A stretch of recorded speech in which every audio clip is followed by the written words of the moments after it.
They told me the house had burned down 20 years ago. Not just any house, Silver Ridge Manor, the crown jewel of my family's history, nestled deep in the Colorado mountains.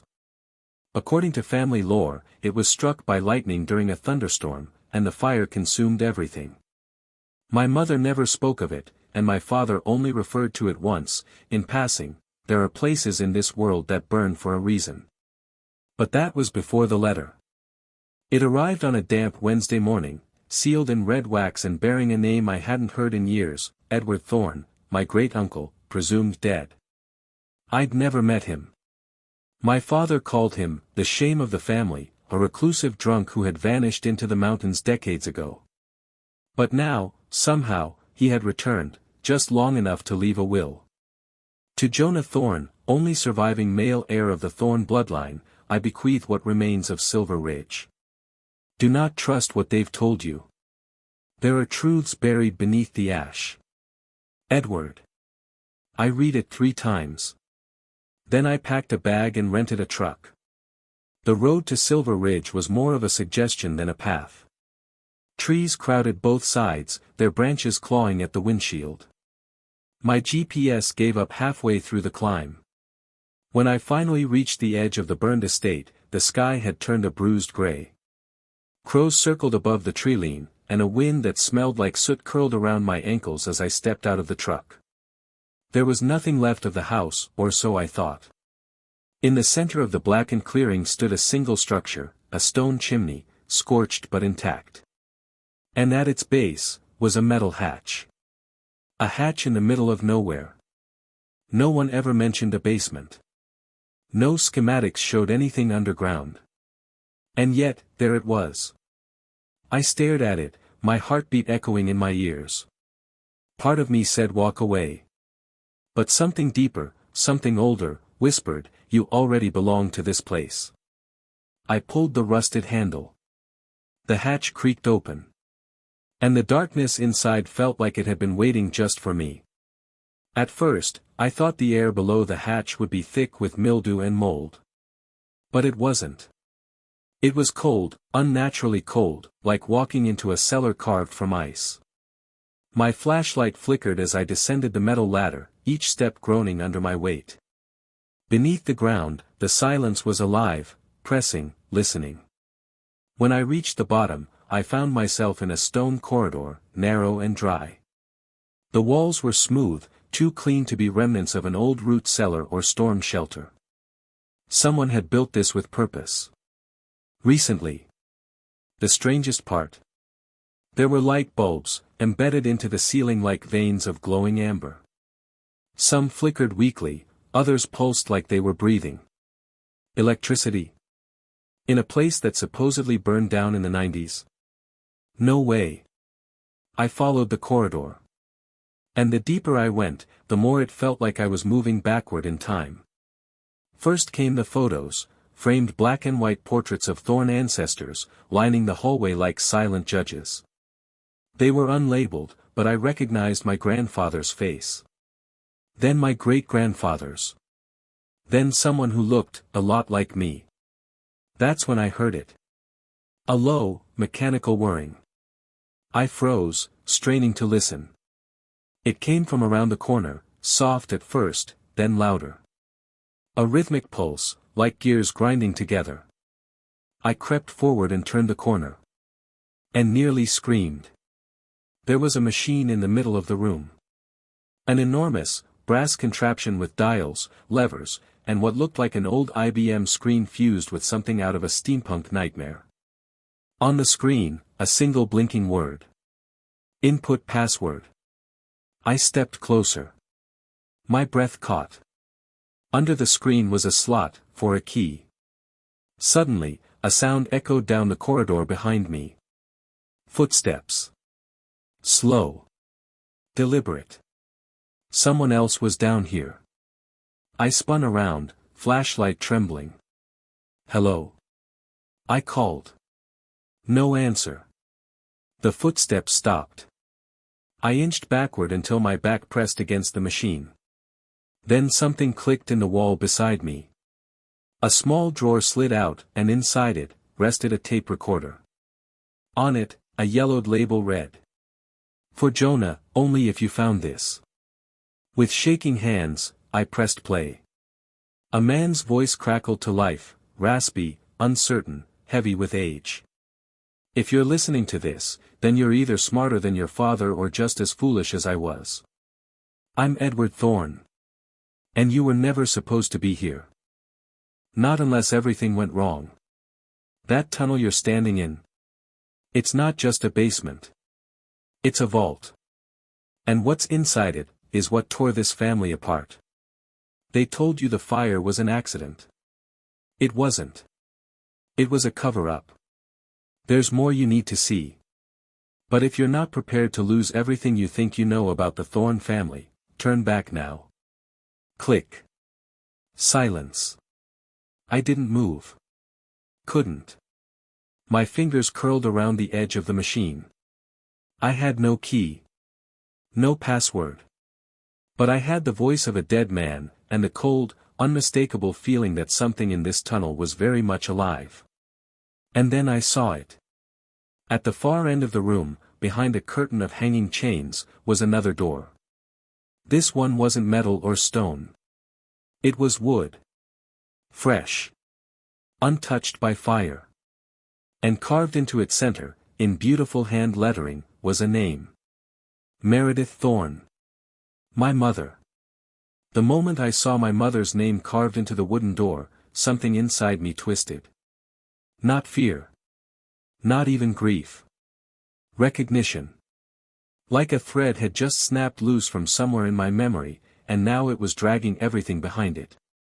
Meredith Thorne had died when I was 11. Officially. Car accident. A rainy night, a sharp curve, a crushed sedan. But this door.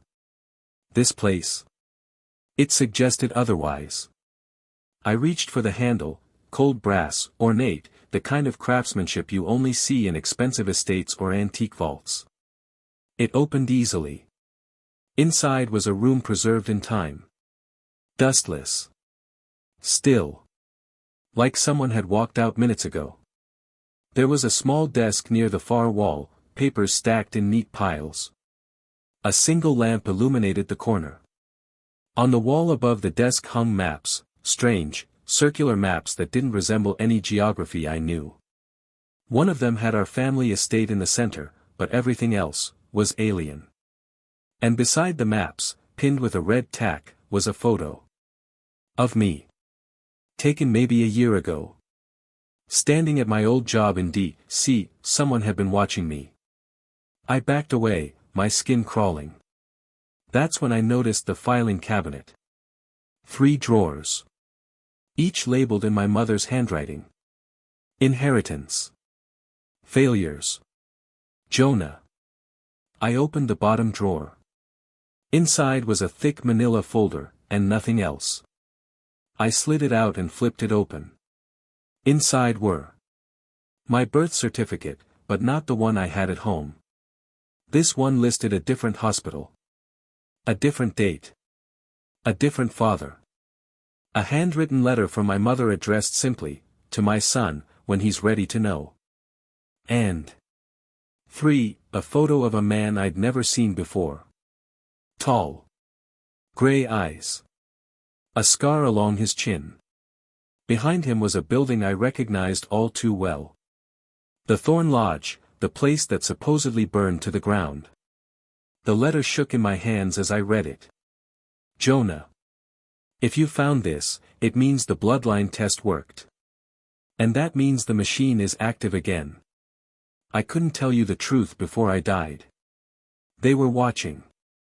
They always are. But you need to know, your real father is not who you think he is. He's alive. And he's underground. The tunnels go deeper than you know. And somewhere below the second vault, he's waiting.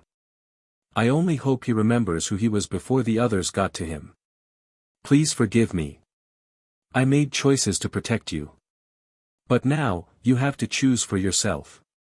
Find the second key. It's inside the ledger. Trust no one with the last name Thorne.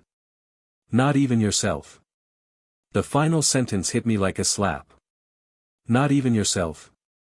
Suddenly, a loud thud echoed from the tunnel outside the room. Followed by footsteps. Heavy. Fast. Coming closer. I turned off the desk lamp and backed into the shadows. A tall silhouette passed the doorway. I held my breath. They paused. Then kept walking. When the sound faded, I stepped back into the light and checked the top drawer, inheritance. Inside was a black leather-bound ledger, worn and heavy. When I opened it, a small brass key fell out into my palm. The pages inside were filled with transactions. Dates. Names. Amounts in millions. Some names were crossed out. Others circled in red. At the very end of the ledger, someone had scribbled a line. Only those who forget who they are can enter the second gate. What did that mean? And more importantly, how far did these tunnels go? I took the key and stepped back into the corridor, back toward the machine I had found earlier. The screen was still glowing. Input password. I inserted the key. The machine clicked. A new prompt appeared. Who are you? My fingers hovered over the keys. What was I supposed to type? Jonah Thorne. Son of Meredith. Wrong guy in the wrong place at the wrong time. Instead, I typed the first thing that came to mind. I don't know. The screen blinked. Once. Twice. Then. Access granted. The wall beside the machine slid open, revealing a dark spiral staircase that descended into the earth. And from somewhere below, I swear I heard someone humming. A tune I hadn't heard since I was a child.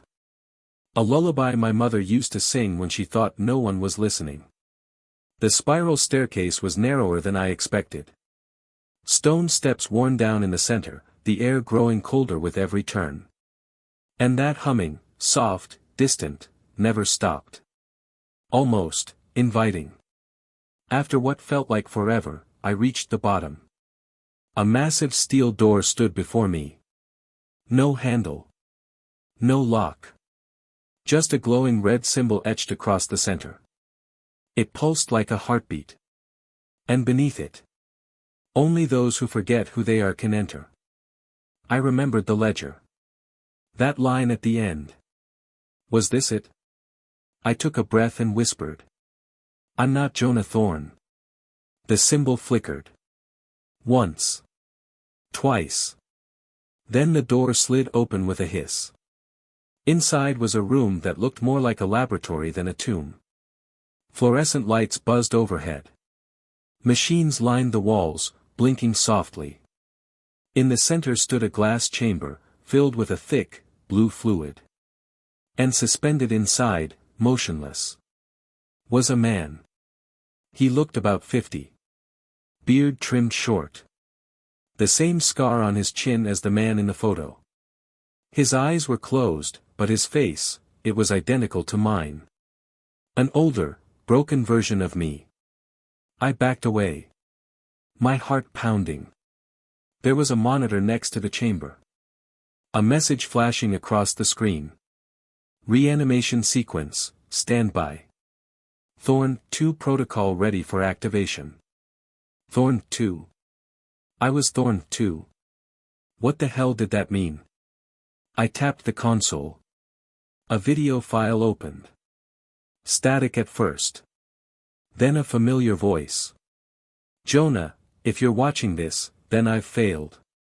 They've activated the backup protocol. The one we swore we'd never use. You're not my son. You're me. My stomach dropped. You were grown from my DNA. Accelerated aging. Implanted memories. You think you had a childhood? A mother? Those were simulations. I tried to give you a real life.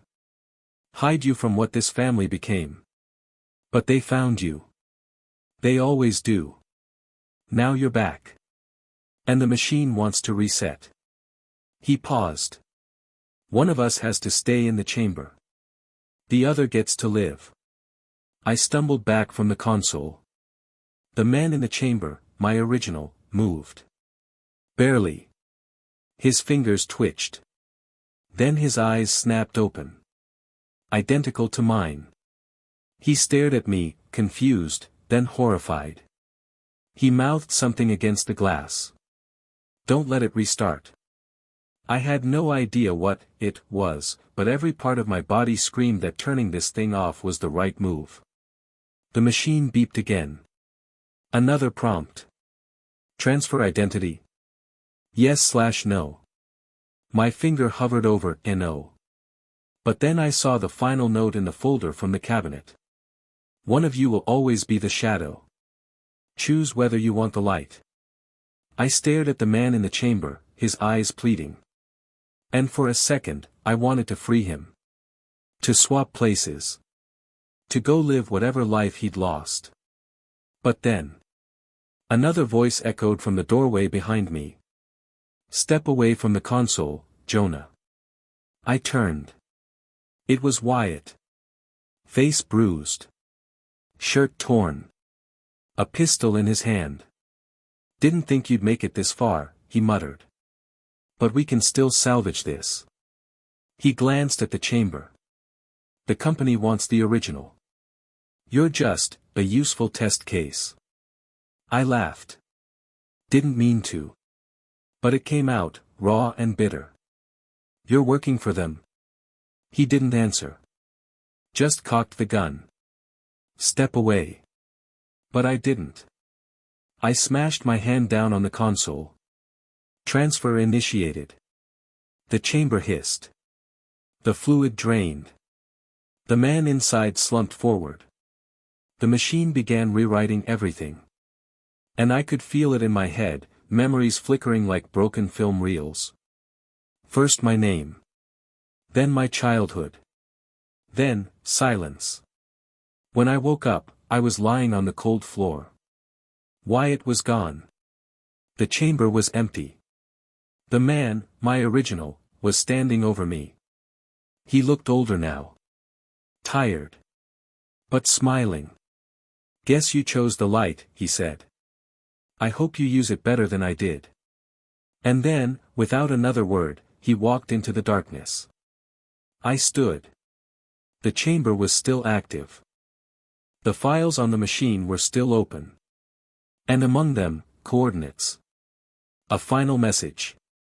This is not the only chamber. Others await. The family never ends. I followed the coordinates. 2 days. No sleep. Just gas station coffee, backroad motels, and that voice in my head repeating one word over and over. Others. The map led me to Vermont. A snow-covered manor hidden deep in the woods.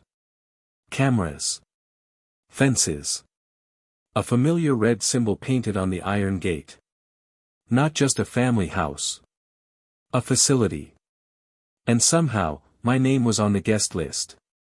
Inside, the walls hummed with power. White corridors stretched in every direction.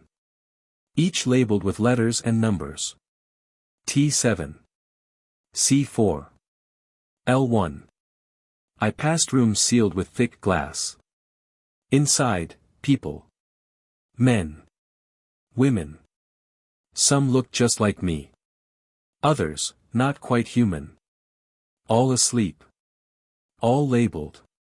One read. Thorn 4. Status, stable. Another. Jennings 2. Subject deceased. And then I saw it. A heavy iron door, slightly ajar, marked only with ledger room. I stepped inside. No electronics. Just books. Hundreds of leather-bound ledgers, stacked high in bookshelves that circled the room like a library from some dystopian fever dream. And at the center, a desk, bathed in yellow lamplight. A single open book resting on it. The same book from Aunt Ruth's attic. The ledger. And beside it, an old man. Pale. Wrinkled. He looked up, eyes sharp. "Took you long enough," he rasped. "We've been waiting." I didn't speak. I couldn't. He gestured toward the chair. "Sit. It's time to sign." I looked at the ledger. Its pages were lined with names, dates, annotations. Symbols I didn't recognize. But one entry was freshly inked. Thorn 2. Activated. Survived. Location, known. And beneath it, a blank line. "You want answers?" the old man said. "You want to end it? Sign your name." I hesitated. "What is this place?" I asked. He sighed. "This is the final archive. Everyone who's ever been part of the program. Every clone. Every experiment. We don't bury secrets here. We catalog them. Your family made a deal 100 years ago, to cheat death. And now, the debt is due." I picked up the pen. The air changed. The room grew quiet, too quiet, like the walls were holding their breath. I stared at the blank line. My hand shook. And slowly, I wrote. Jonah Thorne. Subject, awake. The lights flickered. Books rustled. And somewhere down the corridor, a loud alarm began to blare. "What did you do?" the old man barked. But I knew. The ledger was more than a list. It was a lock. And by signing it, I'd opened something. The pages flipped violently. And on the last one, written in blood-red ink, I saw. Project, Mirror. Genetic escape contingency. Warning, subjects may override origins. The room shook. Down the hall, containment glass shattered. Screams echoed. Doors hissed open. The clones were waking. Not just me. All of us. The old man ran. I didn't follow. I stared at the ledger one last time. Then tore the final page from the book, shoved it into my coat, and bolted out into the snow. It's been 2 months now. Every week, I get a new letter. No return address. Just a name and a location. I think it's the others. Like me. People who shouldn't exist. People who want answers. I don't know who's sending the notes. But I do know one thing. The ledger is still growing. And so is the truth. The end.